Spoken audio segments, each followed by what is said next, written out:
بسم الله الرحمن الرحيم. السلام عليكم ورحمة الله وبركاته.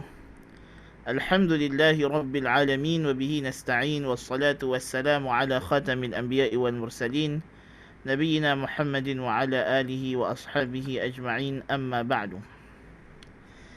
قال الله جل وعلا: بسم الله الرحمن الرحيم والتين والزيتون وطور سينين وهذا البلد الأمين لقد خلقنا الإنسان في أحسن تقويم ثم رددناه أسفل سافلين إلا الذين آمنوا وعملوا الصالحات فلهم أجر غير ممنون فما يكذبك بعد بالدين أليس الله بأحكم الحاكمين.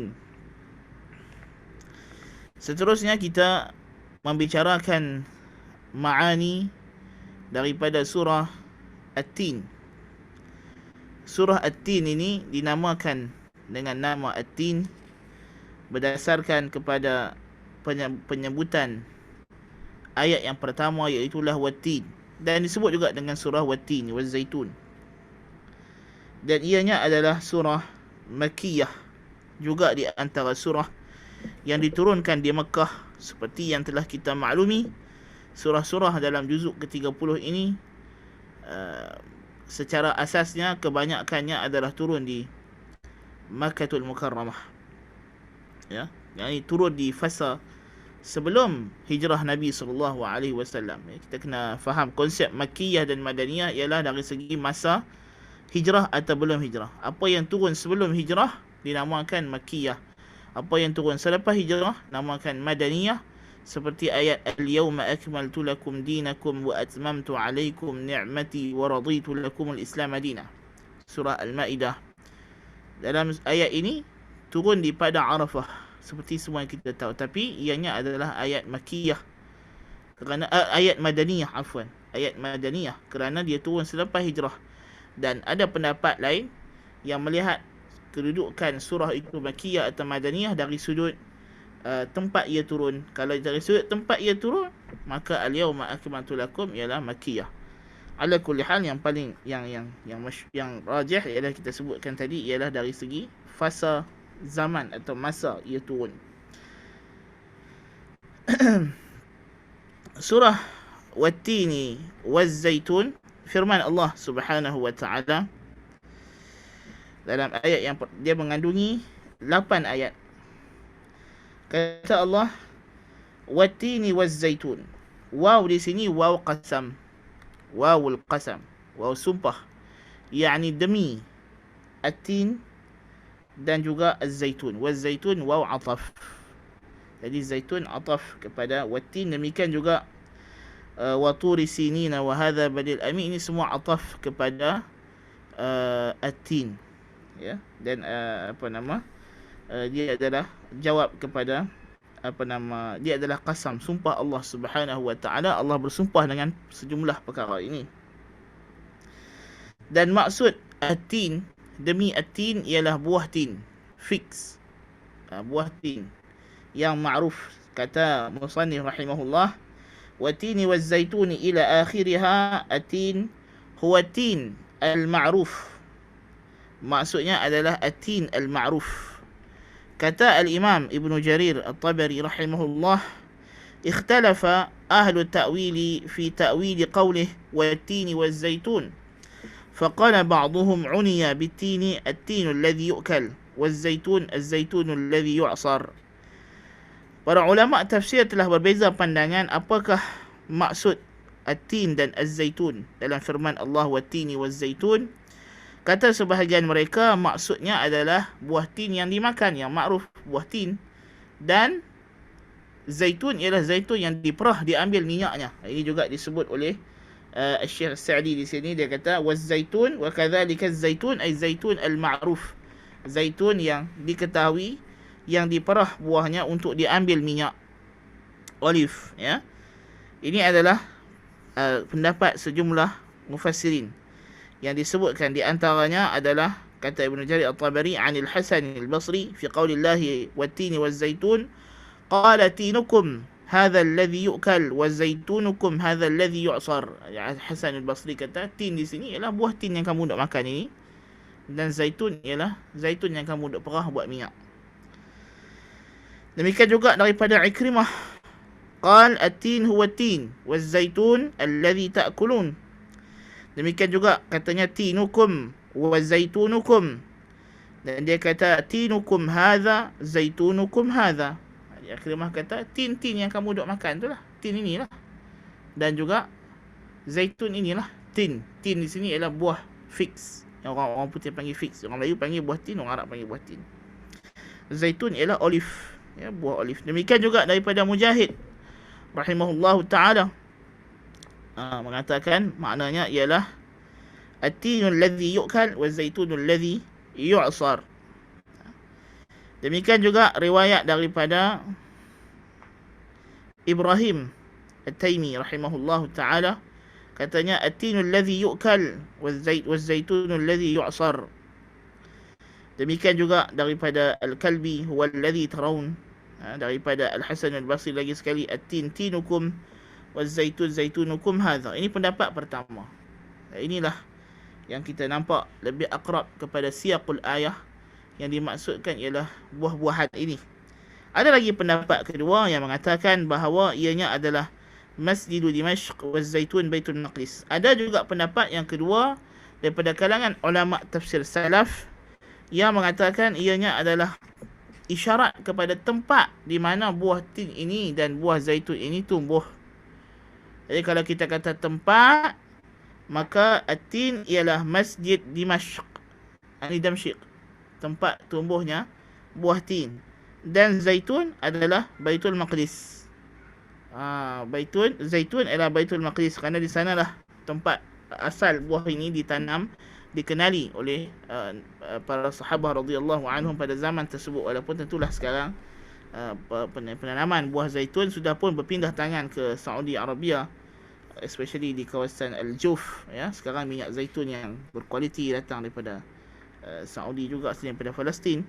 Tapi zaman itu maknanya itu tempatnya, ya. Ini disebutkan daripada Ka'ab radhiyallahu anhu, dan juga daripada Qatadah dalam satu pendapatnya. Kata Qatadah, al-jabalul ladzi alaihi Dimashq, az-zaitun alladzi alaihi Baitul Maqdis.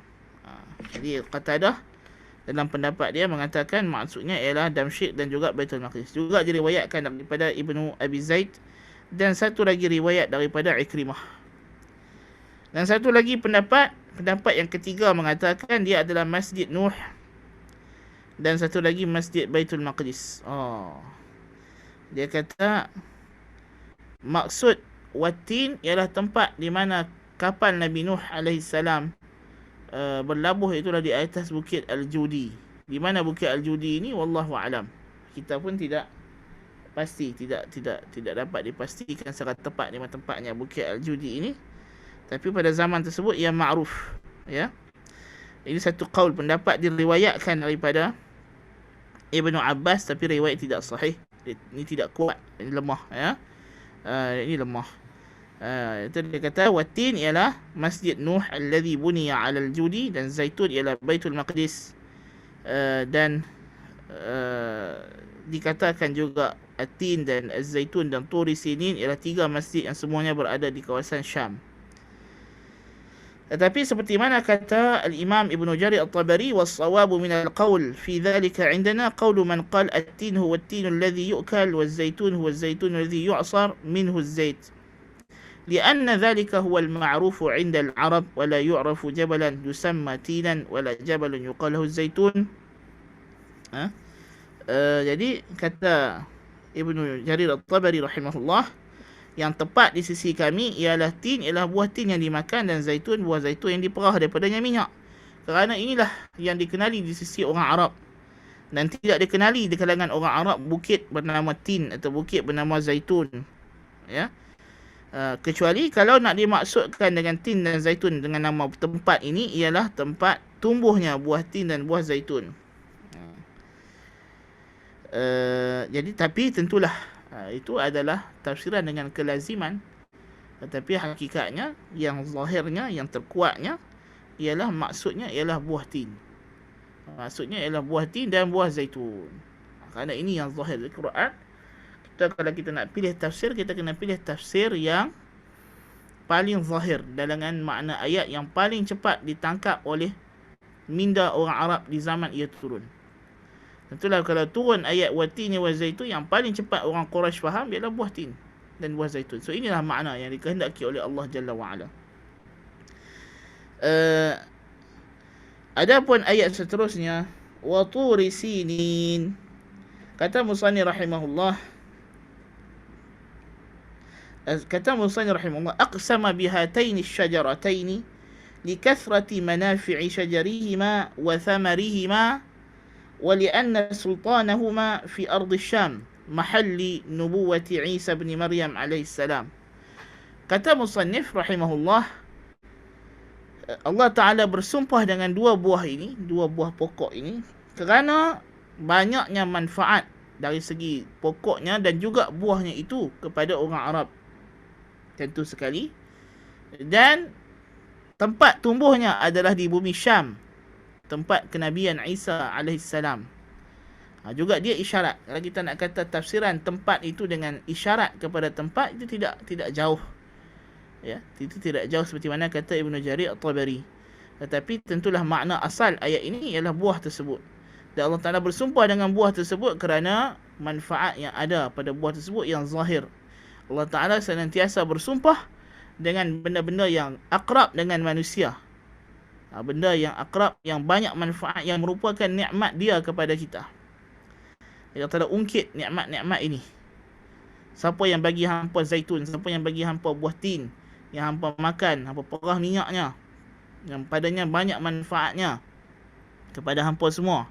Itu maksud Allah Ta'ala bersumpah dengan perkara-perkara ini. Kemudian kata Allah, wa turi sinin, dan turi sinin, ay turi Sina, mahallu nubuwati Musa alaihissalam, iaitulah bukit Tur Sina. Wa turi sinin ay turi Sina. Ini yang apa nama? Kerana kalimah Tur ialah bukit, dan sinin ialah Sina, iaitulah tempat di mana Allah Subhanahu wa taala berbicara langsung dengan Nabi Musa alaihi salam. So dia adalah isyarat kepada tempat-tempat kenabian ini. Tempat Nabi Isa, tempat tumbuhnya pokok tin dan zaitun di bumi Syam. Ardut tini waz zaitun, bumi Syam. Dan wa turi sinin, tempat di mana Allah pilih untuk bercakap dan bersembang langsung dengan Nabi Musa AS, di mana Nabi Musa dianugerahkan oleh Allah Azza wa Jalla kitab Al-Quranul Karim, kitab Taurat, kitab Taurah, ya, kitab Taurat. Kata Ibn Jarir At-Tabari, demikian juga ada perbezaan pandangan dalam kalangan ulama tafsir. Tentulah pandangan yang utama sekali ialah yang mengatakan maknanya ialah turi sinin, turi Sina, seperti yang disebutkan daripada Qatadah, daripada Qaz'ah. Katanya, aku berkata kepada Ibnu Umar radhiyallahu anhuma, inni uridu an ati baital maqdis wa turi sinin, faqala la ta'ti turi sinin, ma turiduna an tad'u athara nabiyyin illa wati'tumuh. Qala Qatadah, wa turi sinina masjid Musa. Dan daripada Al-Hasan, wa turi sinina Jabal Musa. Qaz'ah kata kepada Ibnu Umar radhiyallahu anhuma, aku nak pergi ziarah bukit Tur Sina, sebab Allah Ta'ala kata wa turi sinin. Kata Ibnu Umar, jangan kau dah susah payah musafir pergi ke sana. Apakah tak ada lagi tempat yang Nabi pergi ataupun tempat kesan kenabian kamu nak jejak dan nak ikut, nak pergi? Ini akan jadi menyusahkan diri sendiri, sedangkan kita tak disuruh.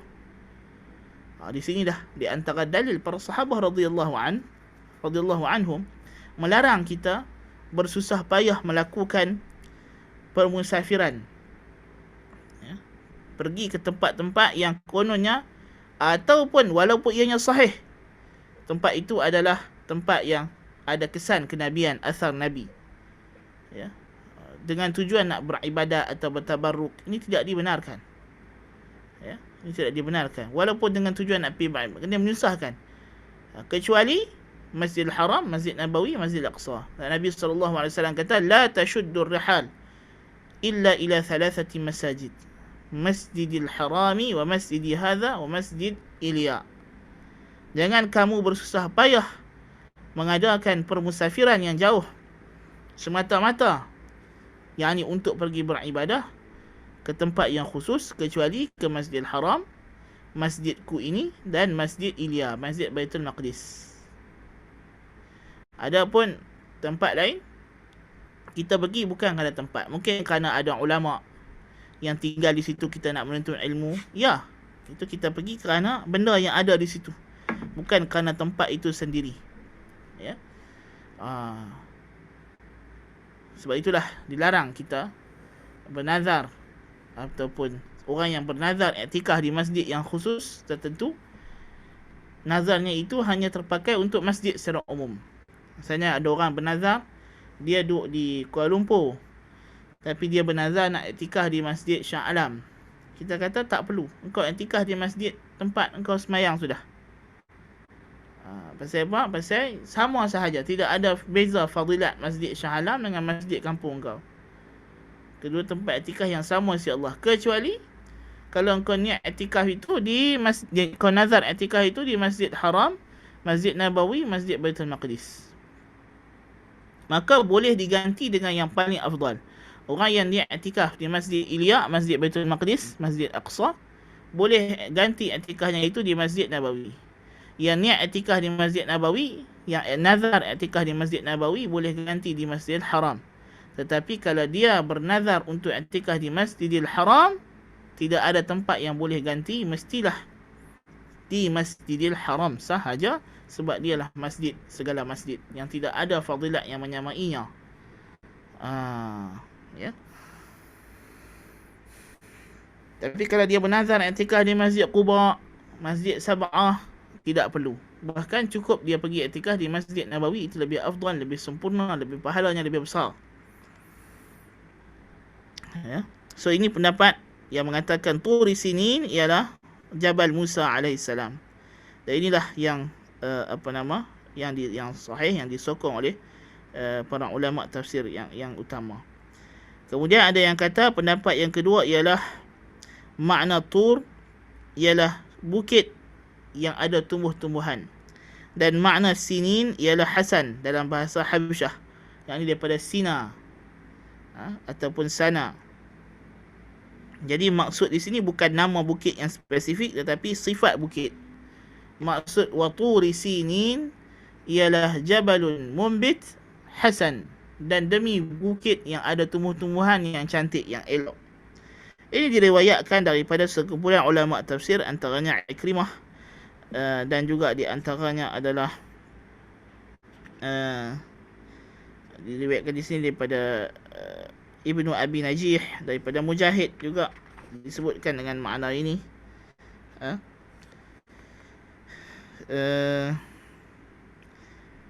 Dan ada juga pendapat yang lain mengatakan dia adalah bukit yang diberkati, yang elok.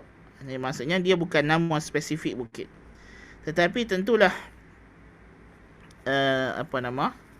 pendapat yang paling terkuat, yang zahirnya, yang segera difahami oleh orang Arab bila sebut wa Turi Sinin, maknanya ialah bukit Tur Sina yang makruf terletak di Wadi Sinai, di tempat di utara Mesir.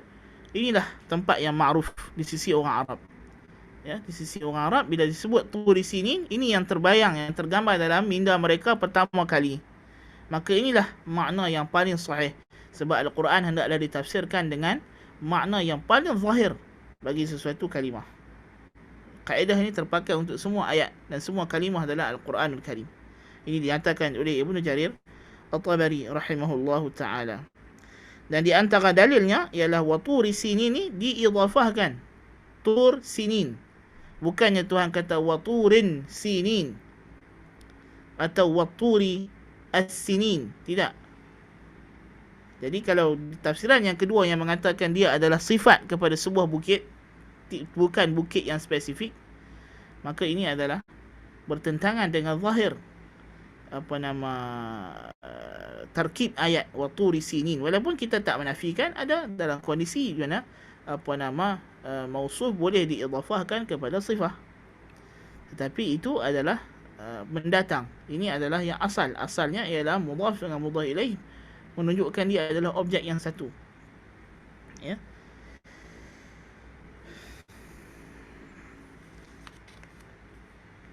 Baik, kemudian jadi jelas Allah Ta'ala bersumpah dengan watini wazzaitun, yang tempatnya adalah bumi Syam, tempat kenabian Nabi Isa alaihissalam, diikuti dengan waturi sinin, tempat kenabian Nabi Musa alaihissalatu wassalam. Kemudian Allah Ta'ala kata wa hadzal baladil amin, dan di negeri yang aman sejahtera ini. Ini jelas ayat ni turun di Mekah, bukan sahaja dari segi tempoh waktu, bahkan dari segi tempatnya, sebab Tuhan isyaratkan ini wa hadzal baladil amin, dan negeri ini,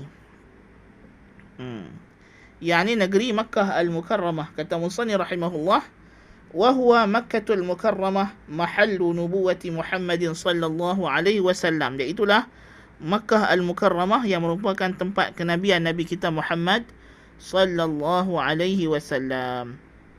Ini tidak ada lagi percanggahan di kalangan ulama tafsir.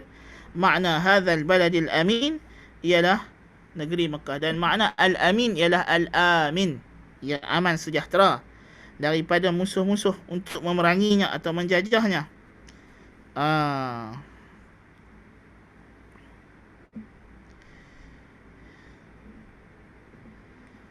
Sebab itu Allah Ta'ala sebut dalam suratul Ankabut ayat 68, di antara nikmatnya kepada orang Mekah ialah awalam yarau anna ja'alna haraman aminan wa yutakhattafun nasu min hawlihim. Apakah mereka tidak melihat lagi kami jadikan bagi mereka sempadan negeri yang aman damai, sedangkan manusia di keliling mereka disambar, ini dijajah oleh Rom dan Farsi, sedangkan mereka aman. Liila fi Quraisy ila fihim rihlat asy-syita'i was-sayf falyabudu rabb hadzal bait alladhi at'amahum min ju' wa amanahum min khauf. Tuhan bagi mereka makan dengan segala makan, walaupun mereka hidup di negeri yang tidak ada tanaman yang kering kontang, asalnya ada air zam-zam sahaja, tidak ada sungai dan sebagainya, tapi mereka tak pernah ada kebuluran, kerana macam-macam makanan sampai ke negeri mereka, macam-macam buah-buahan sampai kepada mereka, ya. Dan aman, tidak ada penjajah yang nak datang jajah negeri tersebut, kerana sukar dan payah. Itu nama Makkah ialah Bakkah, yang memecahkan sesiapa sahaja yang nak sampai ke tempatnya. Apabila Abrahah la'anahullah cuba untuk meruntuhkan Kaabah, Allah hantar tairan ababil, burung yang berbondong-bondong. Ini kita akan sampai lagi bagaimana Allah Ta'ala memperingatkan orang Mekah, orang Quraisy, dalam banyak surah, dalam juzuk 30, dalam surah Al-Mufassal ini, ya, kita akan jumpa lagi peringatan Allah kepada mereka dalam surah Quraisy, dalam surah Al-Fil, bagaimana nikmat yang dia beri kepada mereka, menjaga mereka di negeri yang aman damai namanya Makkah, ya. Walaupun dari segi zahir kita tengok pada pandangan pertama, macam mana aman, ya, sungai pun tak ada, laut pun jauh, ya, tetapi Allah Ta'ala pelihara mereka dengan pelbagai pemeliharaan. Allahu Akbar kabira. Yang mana ini melazimkan untuk mereka bersyukur hanya kepada Allah Jalla wa'ala dengan mentauhidkannya dan tidak menyembah selainnya, ya. Naam. Kata Syekh rahimahullah, وهو مكة المكرمة محل نبوة محمد صلى الله عليه وآله وسلم، فأقسم تعالى بهذه المواضع المقدسة التي اختارها وابتعث منها أفضل الأنبياء وأشرفهم. Allah Ta'ala bersumpah dengan tempat-tempat ini, tempat tumbuhnya zaitun dan tin, tempat Musa bercakap dengan Allah, dan tempat Nabi kita Muhammad sallallahu alaihi wasallam diwahyukan kepadanya, dan inilah afdal, tempat yang paling afdal antara semua tempat, itulah Makkah al-Mukarramah, Ummul Qura, yang mana Allah Ta'ala telah jadikan ia tempat suci. Allah pilih ia untuk diutuskan padanya rasul-rasul yang paling afdal, 3 orang rasul ulul azmi. Nabi Isa alaihissalam, Nabi Musa, Nabi Muhammad sallallahu alaihi wasallam. Iaitulah 3 rasul yang menjadi 3 umat yang terbesar. Yang ketiga-tiga mereka mendabik dada mendakwa kata mereka adalah keturunan Nabi Ibrahim alaihissalatu wassalam Khalilullah. Ya. Nabi Isa umatnya Nasrani, Nasara. Nabi Musa umatnya Yahudi. Nabi Muhammad umatnya ialah Quraisy. Yang mereka ini semua adalah lineage kepada Nabi Ibrahim alaihissalatu wassalam, dan mereka inilah 3 umat yang mengenal bahawa Allah Ta'ala pernah menurunkan kitab dan ada Nabi dalam kalangan mereka yang mereka masih mengiktiraf dan mengakui kewujudan Nabi tersebut. Ya. Tingginya kedudukan para Nabi ini, dan mengingatkan, menjadi peringatan kepada umat-umat ini supaya kembali kepada ajaran asal Nabi-Nabi mereka. Itulah ajaran yang dibawa oleh Nabi Muhammad sallallahu alaihi wasallam yang merupakan penerus kesinambungan dakwah tauhid yang telah dibawa oleh para rasul sebelum baginda. Kemudian kata Allah, laqad khalaqnal insana fi ahsani taqwim. Ini adalah jawabul qasam, al-muqsam alaih. Jadi Tuhan bersumpah dengan 3 perkara yang agung yang besar ini. Rupanya ada benda penting yang Tuhan nak habaq kepada kita yang menjadi dalil tauhid dan rububiyahnya dan uluhiyahnya. Allahu akbar kabira. Apa dia? Dia kata, laqad, kami telah, sesungguhnya. Laqad, lam jawab, lam muzah, laqad jam, lam untuk menyatakan di sini adalah jawabul qasam. Laqad khalaqnal insana fi ahsani taqwim, ay tammal khalq, mutanasibul a'dha, muntasibal qamah, lam yafqid mimma yahtaju ilaihi zahiran wa batina.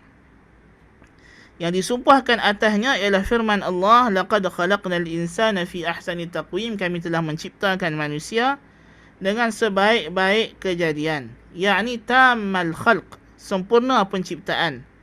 Mutanasibul a'dha, bersesuaian pula anggotanya. Mata untuk melihat, maka dia berada di tempat yang sepatutnya.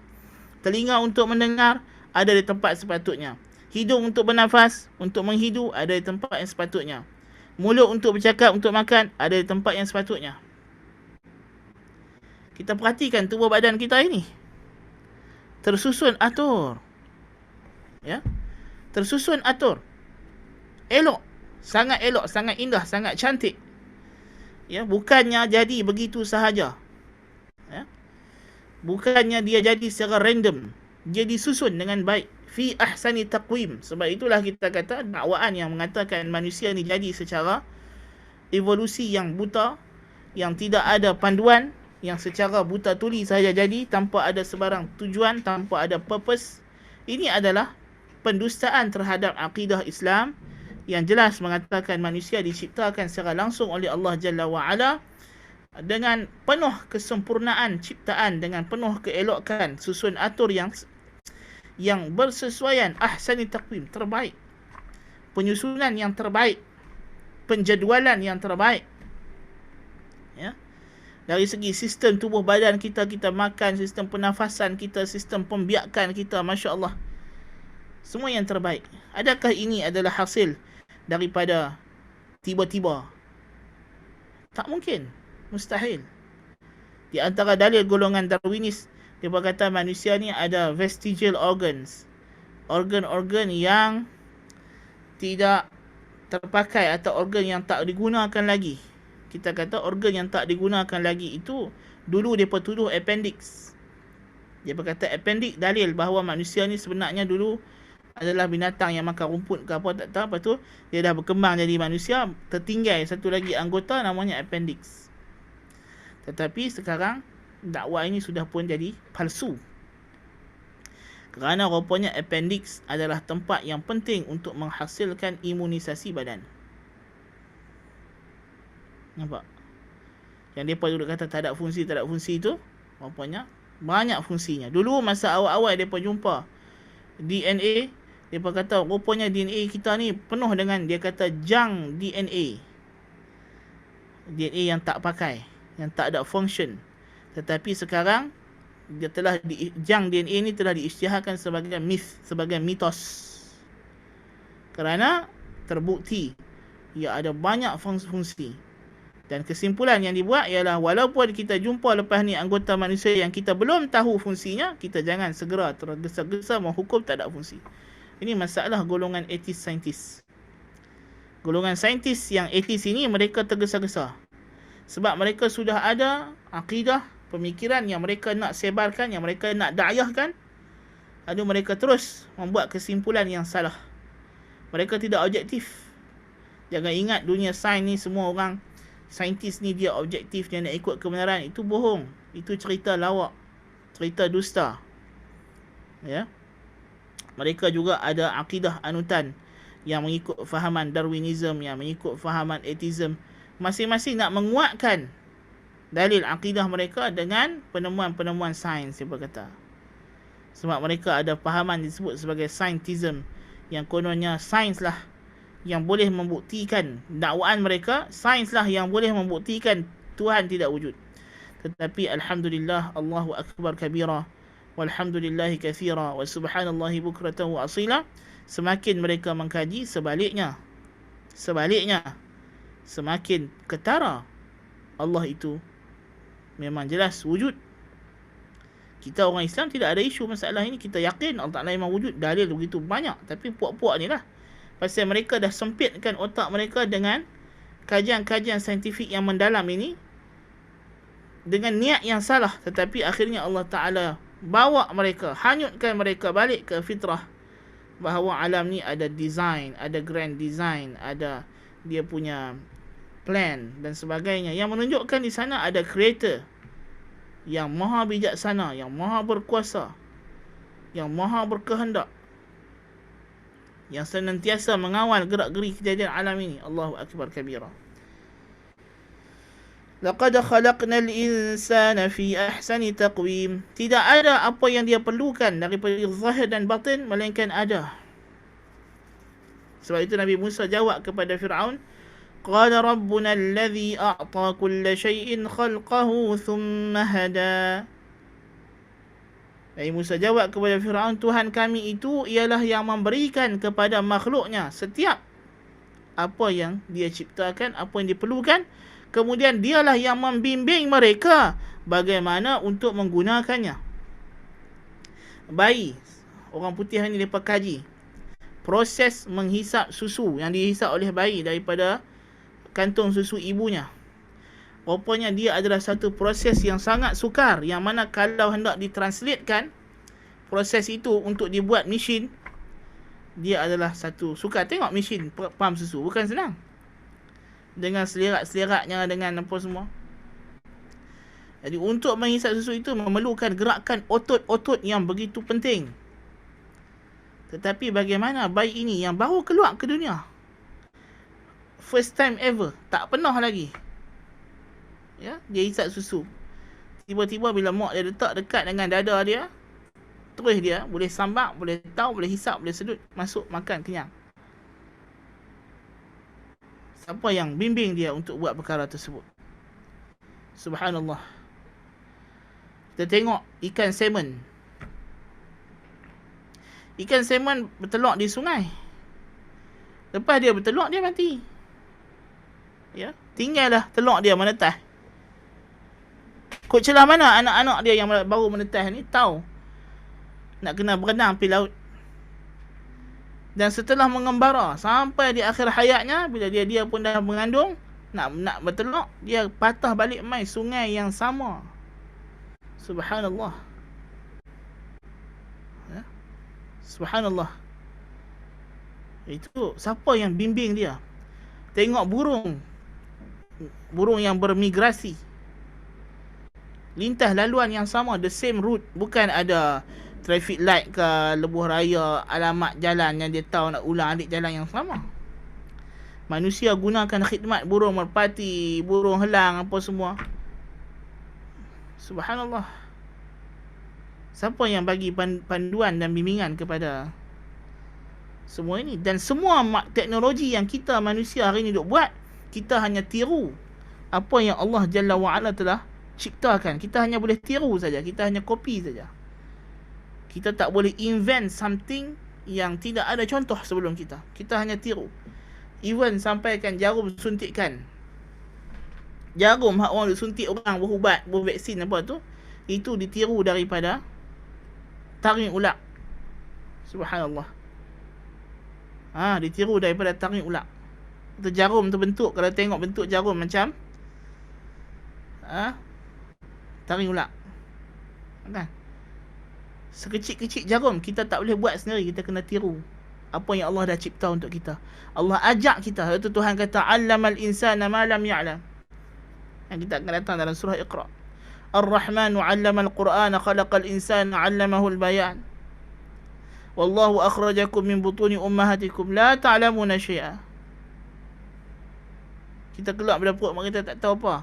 Tapi Allah yang bagi panduan, bimbingan.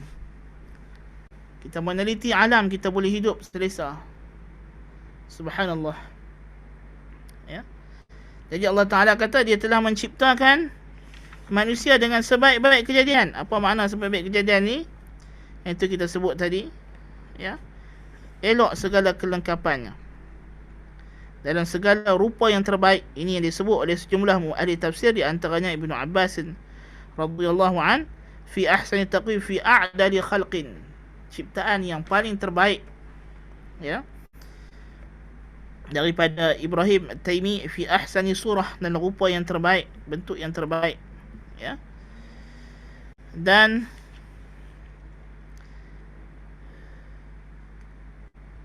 maksud yang kedua disebut oleh ulama tafsir ialah kami ciptakan manusia itu sehinggalah mereka mencapai ke satu tahap umur yang sangat terbaik, iaitulah umur remaja muda. Itulah asyabul qawiyul jald. Ini datang daripada Ikrimah dan daripada Ibnu Abbas, syababuhu awwalu ma nasha. Dan semua tafsiran tidak ada yang bertentangan, semuanya sama saja. Di antara waktu yang paling terbaik kita melihat manusia ini, peringkat umurnya, kejadiannya yang paling hebat, yang paling sempurna, ialah bila dia mencapai usia syabab, remaja. Ketika itu sempurnalah segala otot-ototnya, segala anggotanya, tenaganya, semuanya berada pada tahap maksimum. Masa itu. Ini dia, waktu inilah yang Allah Ta'ala kata, walaqad khalaqnal insana fi ahsani taqwim. Jadi manusia itu kami ciptakan keluar daripada perut mak dia, kejadian dia elok, sempurna, dan dia terus sempurna dan sempurna dan sempurna, dan bertambah sempurna. Semakin sempurna, semakin hebat, semakin cantik, semakin indah, semakin elok. Otot-ototnya semakin bertambah, semakin kuat. Kalau dulu dia tak boleh buat apa, kemudian dia boleh menyerap, kemudian dia boleh merangkak, kemudian dia boleh berdiri, kemudian dia boleh berjalan, kemudian dia boleh berlari, kemudian dia boleh bertumbuk, kemudian dia boleh menendang, kemudian dia boleh bercakap, kemudian dia boleh sekian. Semakin bertambah keupayaan dia, bertambah, sampailah usianya meningkat remaja, dia berada pada kemuncak kekuatan jasmani dan rohaninya. Allahu akbar. Ini walaqad khalaqnal insana fi ahsani taqwim. Kemudian Allah Jalla wa Ala kata, thumma radadnahu asfala safilin. Kemudian kami kembalikan, kami jatuhkan dia ke lembah yang paling bawah. Allahu akbar kabira. Allahu akbar kabira. Kata musannif, wa ma'a hadhihi an-ni'am al-'azimah allati yanbaghi minhu al-qiyam bi syukriha fa aktharu al-khalqi munharifuna 'an syukri al-mun'imi mushtaghiluna bil-lahwi wal-la'ibi wa qad radu li anfusihim bi asafil al-umuri wa safsaf al-akhlaqi فردهم الله في أسفل سافلين أي أسفل النار موضع العصاة المتمردين على ربهم إلا من من الله عليه بالإيمان والعمل الصالح والأخلاق الفاضلة العالية فلهم بذلك المنازل العالية وأجر غير ممنون أي غير مقطوع بل لذات متوافرة وأفراح متواترة ونعم متكاثرة في أبد لا يزول ونعيم لا يحول أكلها دائم وظلها. Yani, walaupun dengan nikmat yang begitu agung, yang begini banyak, yang sepatutnya mereka bersyukur, namun kebanyakan makhluk nama manusia ini, mereka menyelimpang daripada mensyukuri nikmat pemberi nikmat mereka, menyibukkan diri mereka dengan main-main dengan perkara yang sia-sia, mengikut perkara-perkara yang hina dan akhlak-akhlak yang rendah. Maka Allah jatuhkan mereka ke lembah yang paling bawah, iaitulah tempat yang paling bawah di neraka, tempat orang ahli maksiat yang menentang, yang melawan Allah Jalla wa'ala, kecuali mereka yang Allah kurniakan untuk beriman dengan amal salih. Illal ladzina amanu wa amilus salihati falahum ajrun ghairu mamnun. Maka untuk mereka dengan kedudukan yang tinggi itu, pahala yang tidak putus-putus. Mamnun ay ghairu mamnun ghairu munqati', tidak putus-putus, ghairu maqtu', bahkan bagi mereka itu kelazatan yang begitu banyak, kegembiraan yang begitu banyak, nikmat yang sangat banyak dalam keadaan selama-lamanya, tidak akan berpindah, tidak akan hilang. Senantiasa makanannya ada dan naungan payung mereka juga senantiasa ada. So ini adalah makna yang masyhur bagi ayat ini. Iaitulah Allah Ta'ala menceritakan setelah mana dia menciptakan manusia itu, dalam elok-elok kejadian diberikan pandangan, penglihatan dan juga akal, tetapi apa yang mereka pilih, walaqad dhara'na li jahannama katsiran minal jinni wal ins lahum qulubun la yafqahuna biha wa lahum a'yunun la yubsiruna biha wa lahum adhanun la yasma'una biha ulaika kal an'ami bal hum adall ulaika humul ghafilun. Kami telah penuhkan neraka dengan jin dan manusia. Mereka diberikan akal tidak berfikir, mata tidak mau melihat, telinga tidak mau mendengar. Mereka lebih teruk daripada haiwan ternakan mereka. Mereka lah orang yang lalai, tak digunakan. Wallahu akhrajakum min butuni ummahatikum la ta'lamuna syai'a wa ja'ala lakum sam'a wal absara wal afidah. Tuhan jadikan penglihatan, pendengaran, akal, fikiran. Qul huwallazi ansha'akum wa ja'ala lakumus sam'a wal absara wal afidah qalilan ma tashkurun. Tapi sedikit dalam kalangan kamu yang bersyukur, yang menggunakan panca indera ini dengan cara yang betul, dengan nikmat yang betul. Yang sepatutnya kamu gunakan panca indera ini bila datang kepada kamu Rasulku, kamu boleh kenal ini Rasul Allah, dan kamu beriman dengannya, dan kamu nampak tanda-tanda bukti yang aku beri. Kamu tahu, kamu yakin ini adalah bukti daripada Allah. Tetapi kamu kerana mengabaikan fungsi panca indera yang Allah bagi ini, akhirnya kamu tidak kenal Tuhan kamu yang sebenar. Kamu lakukan perkara-perkara syirik, kamu ingkar perintah Rasul, dan kamu mensia-siakan peluang yang Allah beri untuk kamu mendapat kedudukan yang hebat di akhirat nanti. Akhirnya kamu hanya mendapat asfalas safilin. Allahul musta'an. Dan di sana ada tafsiran yang kedua.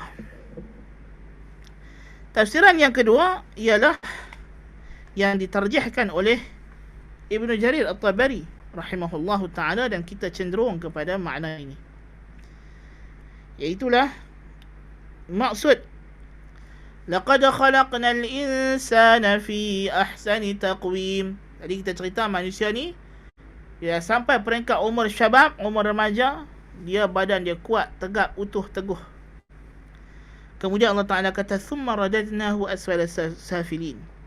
Kemudian kami kembalikan dia, kami jatuhkan keadaannya itu ke arah yang paling bawah, yakni selepas dia mengalami umur yang begitu hebat, kami terbalikkan dia. Wa man nu'ammirhu nunakkishu fil khalq. Siapa yang kami panjangkan umurnya, kami terbalikkannya dalam kejadian. Daripada tadi dia begitu gagah perkasa, tiba-tiba ototnya yang tegang tadi menjadi kendur kembali. Tenaganya yang begitu banyak tadi semakin berkurangan. Daripada dulu dia boleh berlari, sekarang dia hanya boleh berlari-lari anak. Lama-lama lari anak pun dah tak boleh. boleh berjalan. Jalan daripada laju, jalan pelan saja. Lama-lama dia hanya boleh berdiri. Lama-lama tak berdiri, duduk. Kena duduk atas kursi roda, kena usung. Macam dulu baby-baby, masa dia kecil-kecil dulu, mak dia bawa dia pergi shopping market. Mak dia bubuh dia atas stroller. Mak dia tolak. Sekarang, anak dia bawa pak dia tadi ni. Anak dia tu pula dah besar, jadi remaja. Pak dia pula ganti tempat anak dia.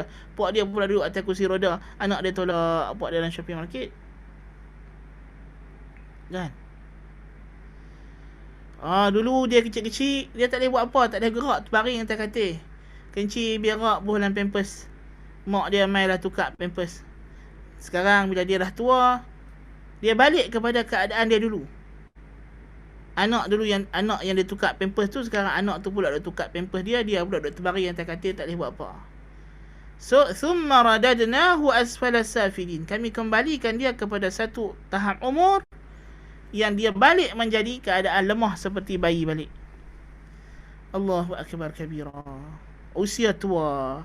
Ya, inilah yang datang daripada tafsirannya daripada kebanyakan ulama salaf, di antaranya Ibnu Abbas, daripada Ikrimah, daripada Ibnu Abbas. Kata Ibnu Abbas, ila ardhalil umur thumma radadnahu asfala safilin. Kami kembalikan dia kepada umur yang tua renta. Datang daripada Ibnu Abbas dan juga daripada Ikrimah dan daripada Ibrahim dan daripada Qatadah juga, riwayat yang sama. Ya. Ini adalah sejumlah ulama salaf. Adapun pendapat yang pertama yang kita sebut tadi, daripada Abil Aliyah, daripada Mujahid, dan daripada Al-Hasan Al-Basri, dan juga Ibnu Abi Zaid. Dan yang ditarjih oleh Ibnu Jarir At-Tabari ialah pendapat yang kedua yang kita sebut ini, yang mana ini adalah pendapat pertama yang dia bawa dalam tafsir dia. Kerana apa dia kata ini yang paling kuat? Dia kata kerana li'anna Allah Ta'ala dzakarahu li'anna Allah Ta'ala dzikruhu akhbara an khalqihi ibni Adam wa tasrifihi fil ahwali ihtijajan bidzalika ala munkiri qudratihi ala al-ba'thi ba'da al-maut. Kerana Ibn Jarir kata, ayat ini dibawa oleh Allah Ta'ala untuk membenarkan hari akhirat dan berhujjah dengan golongan yang tidak percaya dengan hari akhirat, golongan musyrikin Mekah. Sebab itu Allah kata selepas itu, فَمَا يُكَذِّبُكَ بَعْدُ بِالدِّينِ. Kalau dah macam itu, macam mana kamu boleh mendustakan hari kiamat? Maka mustahillah Allah Ta'ala berhujjah dengan kaum yang ingkar hari kiamat dengan makna yang mereka ingkari tersebut daripada awal lagi. Tetapi hujjah itu mestilah dengan perkara yang mereka tak mampu tolak, yang mereka saksi dan rasainya, yang mereka mengakuinya. Walaupun mereka tak merasainya, mereka akui keadaan itu. Adapun cerita pasal neraka, dikembalikan ke neraka, inilah yang isunya mereka tak percaya mereka akan dimasukkan ke neraka. Jadi Allah nak berhujjah, kenapa kamu ingkar ada hari akhirat, kamu akan dihidupkan semula? Takkanlah Allah nak berhujjah, kenapa kamu nak ingkar hari akhirat sedangkan kami akan kembalikan kamu ke neraka? Tak kena ayat itu kalau begitu. Ya. Sebab neraka itulah mahallun niza', itulah dia isu yang timbul sekarang, ialah mereka tak beriman dengan kewujudan tersebut. Jadi Allah Jalla wa'ala nak membuktikan bahawa apa yang diberitahu itu adalah benar dan ianya telah pun diakui oleh panca indera kamu. Maka Allah kena sebut. Allah dengan hikmahnya, dengan kebijaksanaannya, pastilah dia akan mendatangkan satu hujjah yang qat'i, yang berkaitan dengan hissi. Seperti mana Allah berhujjah dengan kejadian pertama, ciptaan yang awal, siapa yang ciptakan kamu, berkenaan dengan menumbuhkan tumbuh-tumbuhan di tanah yang gersang, ya, menceritakan tentang peristiwa-peristiwa adanya orang tertentu yang dihidupkan selepas mati. Ini adalah tabiat yang kita dapat lihat dalam Al-Quran. Dari segi bila dia berhujjah tentang hari kebangkitan, dia berhujjah dengan dikiaskan dengan kejadian fizikal yang manusia nampak dan rasai. Maka kalau kita kata ayat ini adalah tujuannya untuk berhujah tentang kebenaran adanya hari akhirat. Kemudian kita tafsirkan makna thumma radadnahu asfala safilin, kami kembalikan dia ke dalam neraka jahanam kerana ingkar ayat kami, maka tak jadi, tak kena dengan mukhatab yang di depan ayat ini ketika itu. Ya, walaupun makna ini masih lagi ihtimal, tetapi dengan mukhatab yang lain. Tapi mukhatab asal tak kena. Itu kata Ibn Jarir At-Tabari. Maka yang sahihnya ialah makna yang kedua yang kita sebut tadi. Yakni setelah mana kami jadikan kamu muda, remaja, tegap, utuh tubuh badan, kami kembalikan keadaan kamu kepada tua, renta yang tidak ada daya upaya.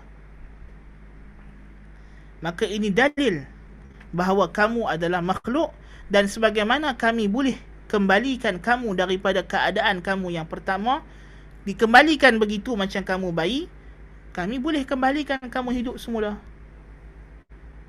Kerana itulah sebab orang musyrikin Mekah sekarang dia kata, macam mana kita dah mati Tuhan nak hidupkan semula. Tuhan kata, kamu dulu baby tak boleh buat apa, kemudian aku jadikan kamu kuat, kemudian aku kembalikan kamu kepada keadaan baby. So kalau begitu, apa muskilahnya kalau aku nak kembali ke hidup kamu? Kan? Itu maksud hujah di sini.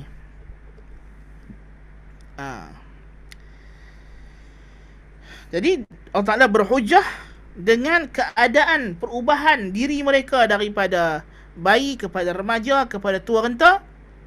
Dalil bahawa akan ada al-ba'th, dalil ada kehidupan selepas mati. Allahu Akbar kabira. Kemudian Allah Ta'ala mengatakan, illal ladzina amanu wa 'amilus salihat. Illal ladzina amanu wa 'amilus salihati falahum ajrun ghairu mamnun. So atas makna yang pertama yang kita dah sebut tadi jelas. Maksudnya kecuali orang yang beriman, mereka ni tidak akan dimasukkan ke neraka. Tetapi atas makna kedua yang kita sebutkan ni, macam mana maksud dia? Maksudnya adalah kecuali mereka yang masa mudanya itu beramal salih, maka pahala mereka berterusan. Walaupun mereka dah tak ingat jalan nak pergi masjid, mereka dah nyanyuk, mereka dah tak boleh nak baca Quran, mereka dah tak boleh nak semayang, dah hilang ingatan, dah nyanyuk, ya, ataupun badan dah lemah, tak boleh nak berdiri solat macam dulu.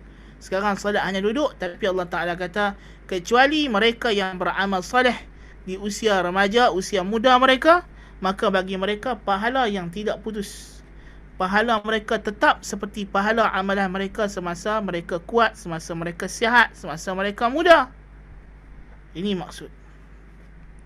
Ini maksud. Kalau kita faham macam ni, tengok anak-anak remaja, rugilah kalau tidak ambil peluang usia remaja ini. Sebab remaja ni akan berlalu. Sekarang kamu seronok-seronok tak pergi sembahyang tarawih, sedangkan sekarang lah waktunya hampa nak boleh berdiri lama.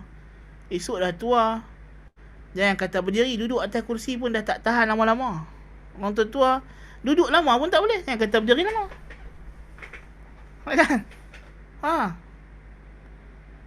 Baring lama pun tak boleh. Dia semua tak boleh lama belaka. Pasal dia hidup pun dah tak lama. Dia semua pun dah tak lama. Duduk. Saya ni bukan boleh duduk lama-lama.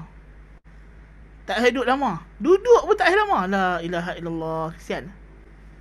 Kan? Tapi itulah, kita semua akan lalui fasa itu. Kalau kita tak mati awal lah. Kan? Kalau kita sempat mencapai usia tersebut. Kan? Nak kena baring macam baby. Baby bukan duduk lama-lama. Kan? Belakang lembut. Kan? Nak solat, duduk pun tak boleh lama. Jangan kata nak solat berdiri. Subhanallah. Dah tua nanti.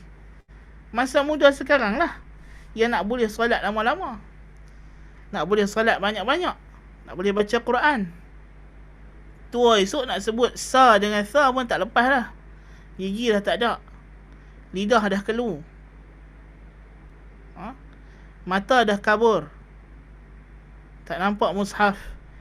Kalau hafal pun ingatan dah tak apa nak kuat. Ya. Kalau telinga masih ada, boleh dengar lagi lah orang baca Quran. So man, nak dapat pahala mana kita di hari tua nanti? Ni amanah kita duk buat masa muda dululah.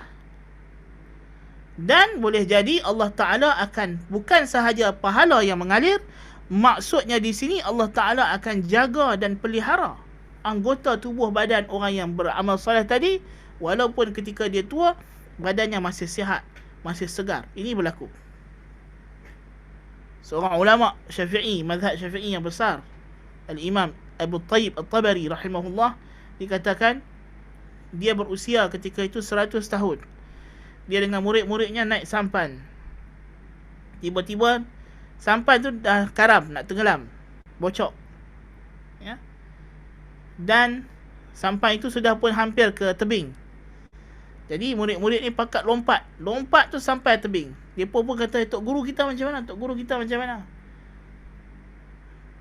Qadhi Abu Tayyib Tabari lompat daripada sampan sampai tebing macam anak-anak murid dia yang muda remaja. Terkejut dia pak. Wish, Tok Guru tenaga macam kita.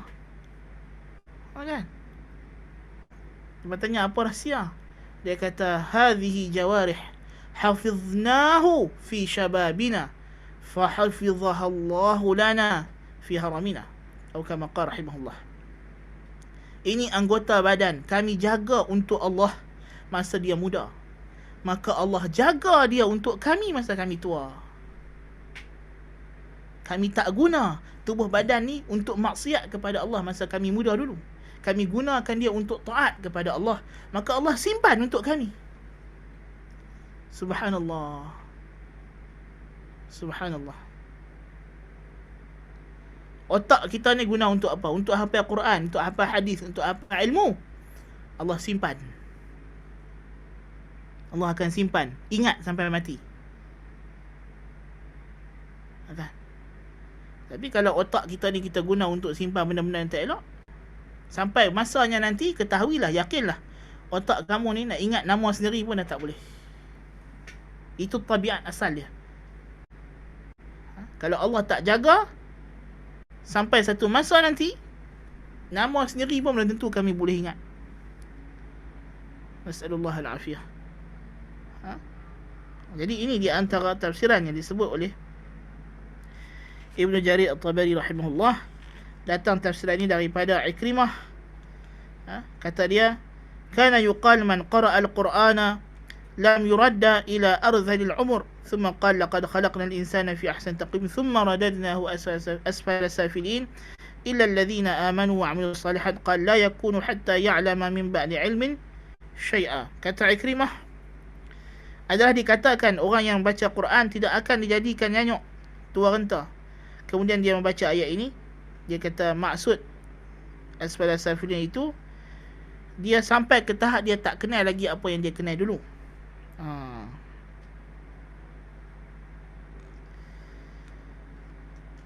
Jadi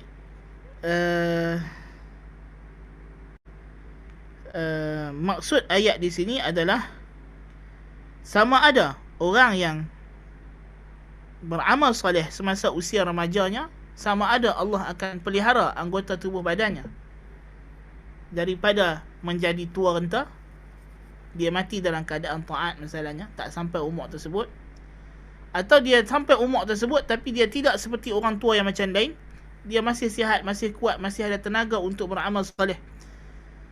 Atau yang ketiganya, dia mungkin sudah lagi tidak mampu buat seperti usia mudanya, tetapi pahalanya tetap berterusan seperti pahala usia muda. Ini tiga pendapat ini datang daripada ulama salaf dan tidak jauh maknanya. Naam.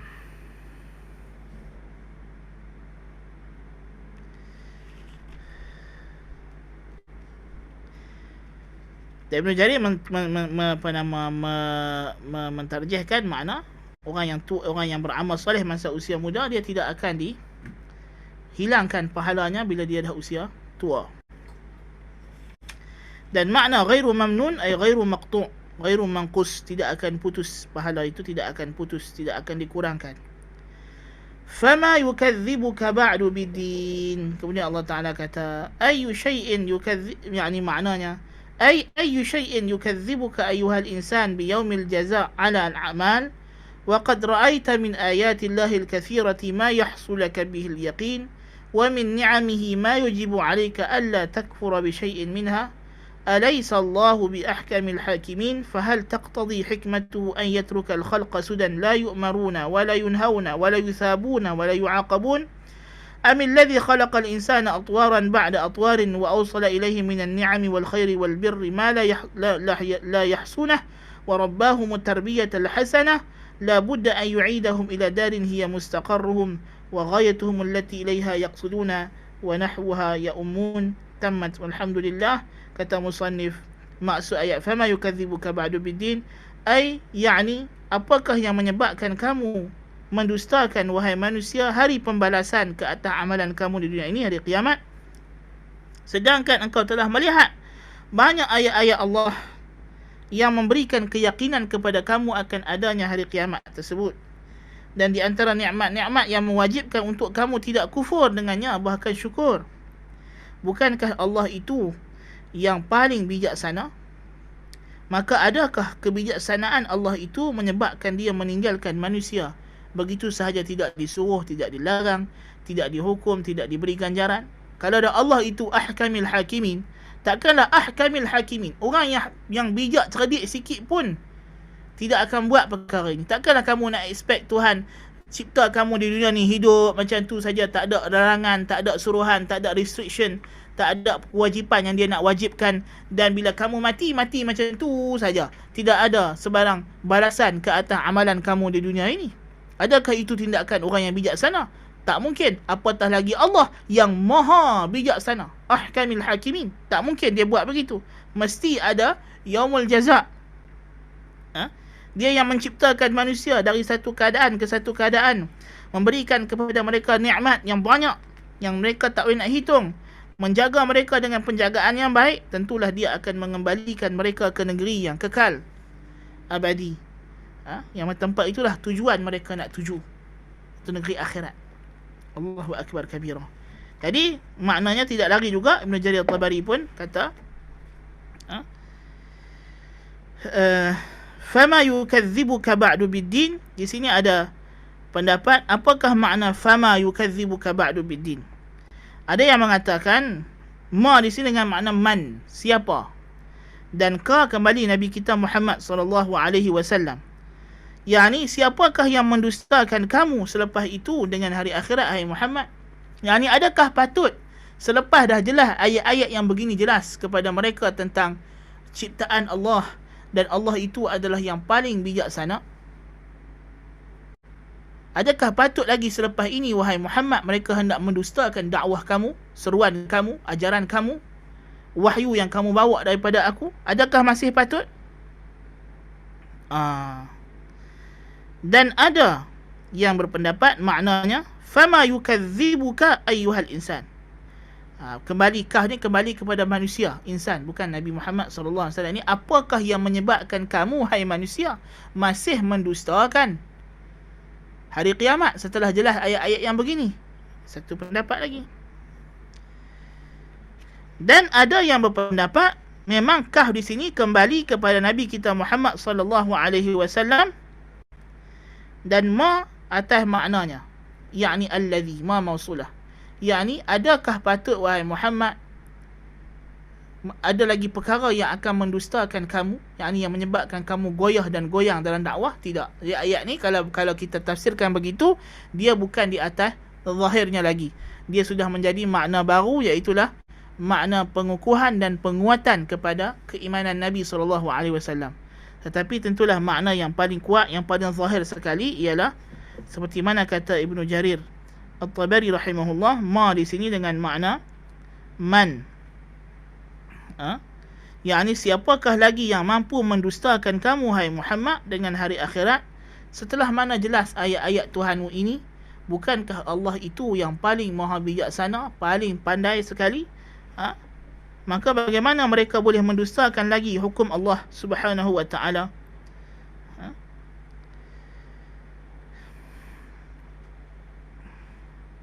Dan Nabi SAW bila membaca ayat ini sampai kepada perkataan alaihissallahu bi ahkamil hakim, Nabi menjawab dengan perkataan bala, dan riwayat lain kata bala wa ana ala dhalika minasyahidin.